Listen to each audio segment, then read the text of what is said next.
the season in the middle of his prime. I've never seen a player lead a team to the finals and then not get a chance to go again. Just wow, bro. Like, I'm sitting here in shock. This is probably the most insane thing I've seen in my lifetime. In sports or out of sports, whatever. It's been a wild ass 27 years. This trade absolutely floored me to the point where I needed to create a YouTube channel and make this video to vent about it because I really can't get it out of my head. This is really the most unpredictable, unhinged timeline 2025, starting off with an absolute banger, boys. I'm sure people are going to complain about how the Lakers always manage to land a top level talent, and now they have 5 or 6 of the top 10 players all time already on their all-time team. That 2K roster going crazy for sure. Adding to their already storied franchise an undisputed superstar in his prime, MVP player, all that. And just out of nowhere, how does this trade even happen? How does this make sense in a post-KD trade, post-Rudy Gobert trade era, where teams have fleeced the other out of their entire bag for their superstars? In my head, the only thing I can see that is that Luka demanded a trade specifically to the Lakers, or the Mavs would have gotten so much more. But apparently that's not how it went down. I read a tweet from Tim McMahon quoting the Mavs GM saying that defense wins championships. As if Luka didn't just take them to the finals. Like, huh? A little bit more to the quote, tweet, whatever.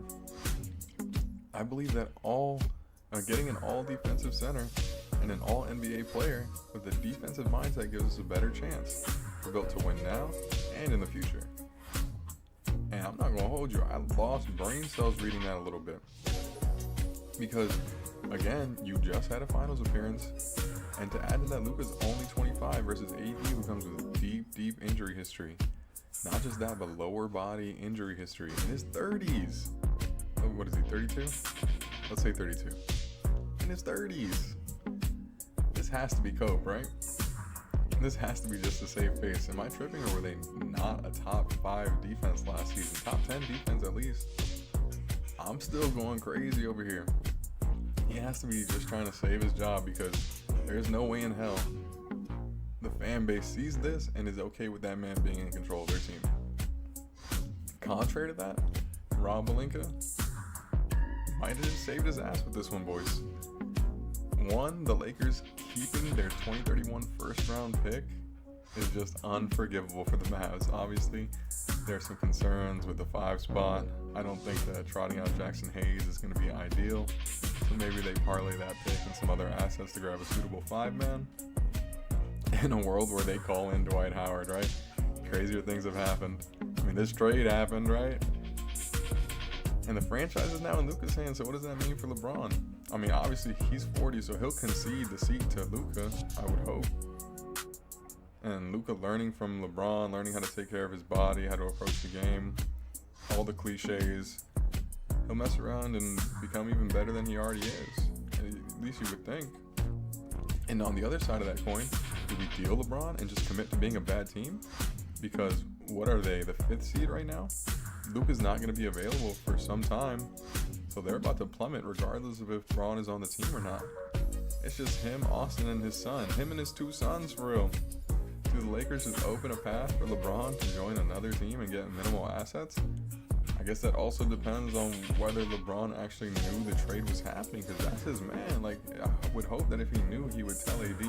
Otherwise, that's some whole-level tactics. I'm reading some more quotes here. Tim McMahon also wrote that the Mavs have concerns about Luka's conditioning issues. My God, they fat-shamed him out of Dallas. As if this man hasn't been carrying this weight and this team out of perdition, pudge and all. No one could have seen this coming, bro. You could not tell me that you saw this coming. In my mind, the only way this trade was even feasible, especially with the compensation that the Mavs got, with them not getting both first-round picks, was a disgruntled Luka. But that's not the case. In an era where everyone is demanding trades and loyalty is in short supply, you have a guy who you draft, not just drafted, you traded up to draft this guy. You gave him the keys.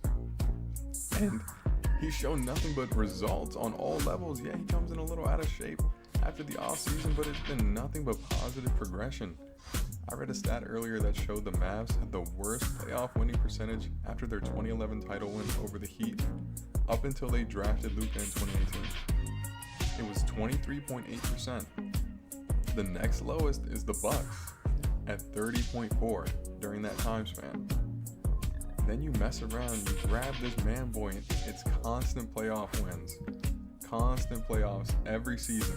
Taking the Vegas champion Clippers. Y'all remember the Clippers were favored by Vegas to win it all. Favored by Vegas to win it all every season. Bro, Luka gave them work.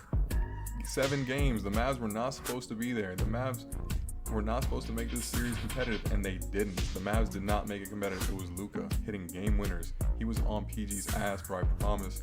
This boy made them sweat all on his own. They had no business being there the first 2 matchups and still gave them endless go. Endless go. Then they go to the Western Conference Finals versus the eventual champion Golden State Warriors. And yeah, they were outmatched, for sure.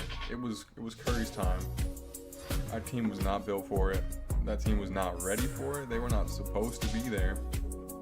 But they beat a 64-win Phoenix Suns team who were just the season before that the Western Conference champions.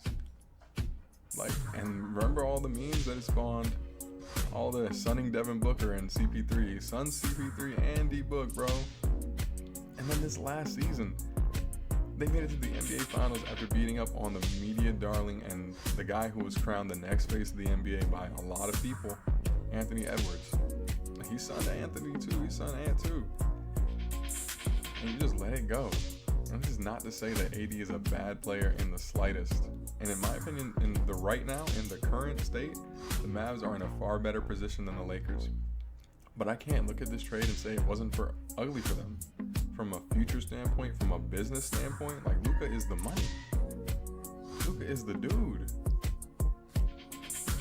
Now the Mavs on paper was so good. That starting 5 is raw power. PJ Washington is in kind of a strange spot. It's a strange space for real, because is he going to play the 3? Is he going to come off the bench? After he exploded last season, that gotta be a regression. That's gotta be a regression for him. But the depth of this team at the 4 and 5 is insane. AD with Derek Lively, that's gonna be sick. AD was already complaining to Shams, venting about the want for a center, because we all know, and AD has let it be known that he wants to play the 4. And he got what he wanted. Getting what he wants, but not in the expected way. That's just honestly hilarious. And not, I mean, it's funny, but it's not funny, right? They basically handed the keys over to Kyrie, so I know that fan base is going crazy. I know their fan base is going nutty. I gotta read their Twitter. I gotta read the Dallas Mavs Twitter and see how much they're popping off. My concern is that we see AD and Kyrie in street clothes more than game jerseys. But that pick and roll is gonna be deadly. Deadly, deadly, deadly. There's so much more I want to say, bro. There's so much more I want to say. And yeah, I don't know. I'm shook. I'm in shock. I didn't even get to wake up properly. My phone is still going off. My group chats are still in shambles. And I can't help but smile